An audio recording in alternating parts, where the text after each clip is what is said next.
Good morning, Goodland Community Church. It's Monday morning, and we've got another exciting week ahead of us, or another week of captivity. We're not sure which, but hopefully you had a great weekend, and you're going to enjoy this week.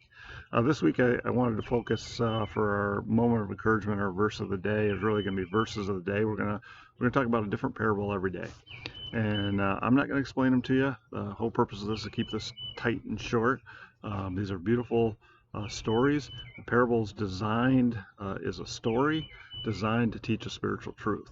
So I want you to I'm going to read through the story. I'm going to give you a little background, and we'll read through the story, and then I want you to kind of let it marinate through the day. Just kind of think about it and think about what Jesus is trying to tell us through these parables.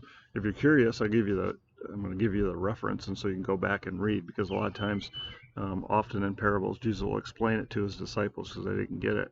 So if you want a little more context, feel free to dive back into these passages in a little deeper level. I think it'd be really a blessing. Well, I hope you're going to have a great week.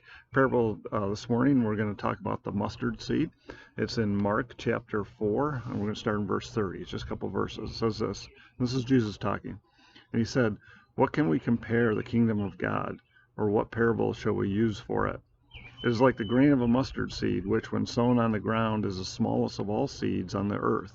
Yet when it is sown, it grows up and becomes larger than all the garden plants, and puts out large branches so that the birds of the air can make nests in the shade." And that's the parable for this morning. The little tiny mustard seed that turns into a great big bush in the garden, the biggest in the garden. Well, meditate on that. Think about the impact of that and what Jesus is getting at. And I hope you have a great day. Thanks for participating.